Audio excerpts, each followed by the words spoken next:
2 years on YouTube. How I got monetized, what worked, what didn't, and what are the future plans for this channel. Hi, I'm Tori. I make videos about Japan, anime, manga, boys love, and my life in general. And this video is about my life in general as a small YouTube channel. In my last year video, when I was celebrating my year on YouTube, I said that it took about 2 years on average for a YouTube channel to get monetized. So I got monetized after 1 year and 10 months on YouTube. I guess that means that I am not below average person.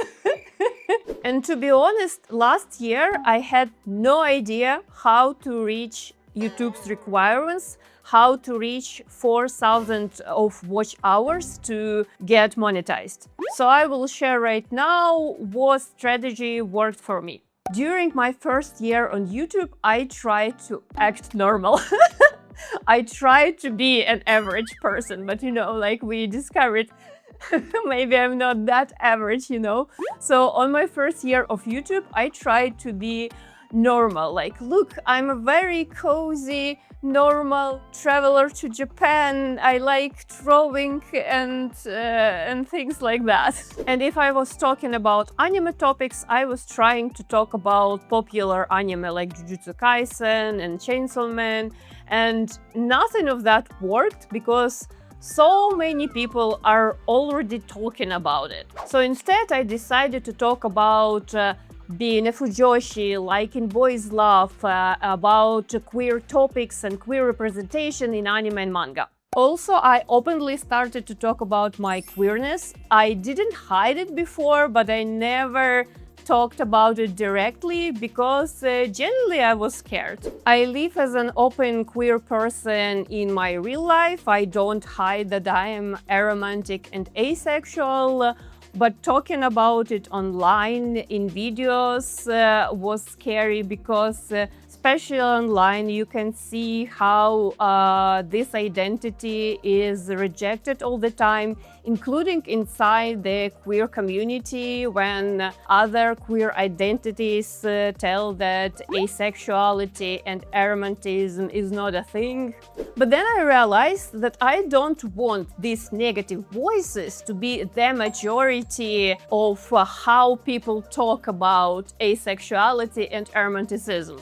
And as a YouTuber, I have a voice that can reach many people, so I decided to be openly queer. I decided to openly talk about who I am, and I also decided to help other people who are trying to understand asexuality and aromanticism better with the help of Japanese anime and manga.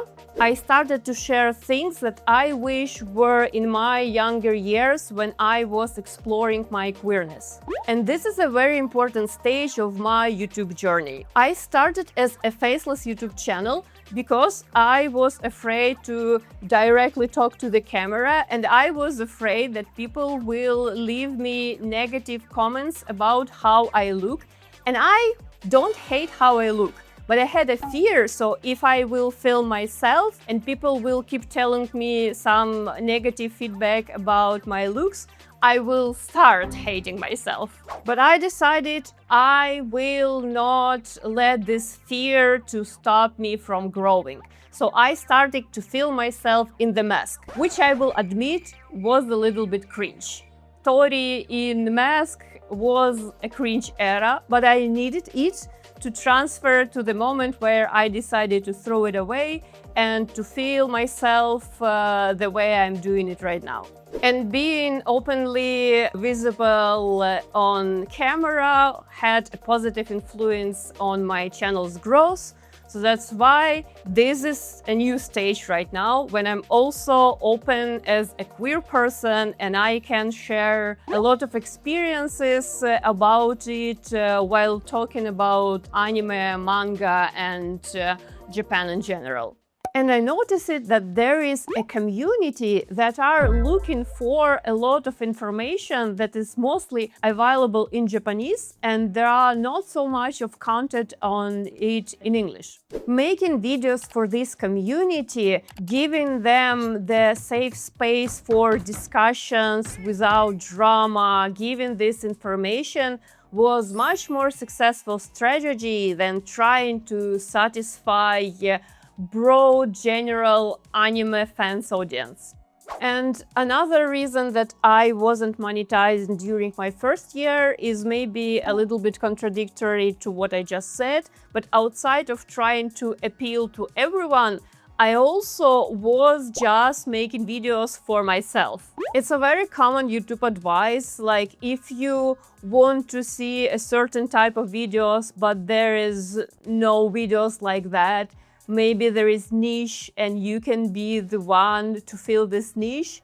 Well, some things is just about you and no one is interested in that, and that's okay. Like, I don't have any ego issues with that. And it also was very helpful because I was able to get the analytics and to understand how I like to edit videos and things like that. But if you make videos just for yourself, you shouldn't be surprised that people don't watch them. In my last year's video, I said that I would not complain about YouTube algorithm, but in this year, I will. Since August of last year, I think there was a huge AI update or whatever in YouTube's algorithm. A lot of channels, including small channels like mine, started to notice that people don't watch long-form videos as much as they watch shorts. And basic idea can be, oh, because of TikTok Reels and all short-form content, people in general started to watch more shorts and less of long videos, but it all happened at the same time. So this demotivated me a little bit, but I pushed through this demotivation with videos for me as my hobby. And then I decided to try a different strategy to make videos for the community. Since I can see there are still people who want to watch longer videos, I will keep doing those. Have I started to earn money after I got monetization milestone? The answer is no. But this is the next milestone. Like last year, I wasn't monetized. This year, I'm monetized. And I hope next year I will be making my third anniversary video and saying like, last year I couldn't make even like $1 from my videos, and now I pull thousands and hundreds and millions of views.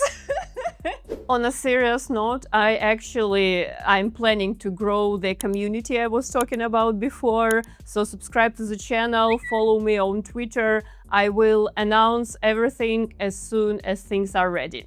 Also, I'm still looking for a job. I have a video about how I was laid off. If you want to learn more, you can watch this video after you finish this one. For months, I've been spending so much energy into my CV, into sending application. I went through a lot of interviews, test tasks, and I even reached, in some companies, I reached the final stages, and they rejected me, and they even couldn't give me a proper feedback. The feedback was like, oh, you fit into this position, but the other person fits just a little better. So I have skills, I have experiences, I was referred to the position when I was rejected. It still didn't help because the competition is crazy and companies are very, very picky. And to be honest, there are not as much like open positions for my skill set as I want it to be. So now I have time and energy to focus on my YouTube channel, and together with you guys, we are joining, I guess, a new stage of it. And I'm excited to see what's going to be my 3rd anniversary video, because honestly, I am so proud of what has been done throughout these 2 years. I'm really grateful that I have all of you, and I'm really happy to see this growth. Conclusion of my 2 years on YouTube. My first year on YouTube was mostly about me and my experiences, and my second year is mostly about the community and what can I give to this community, what value I can provide to it. Don't get me wrong, I will also make videos where I will try to make you watch anime that I really like the video with Idolish7. And if you read comments, you can see that I actually succeeded to convert some people into Idolish7 fans.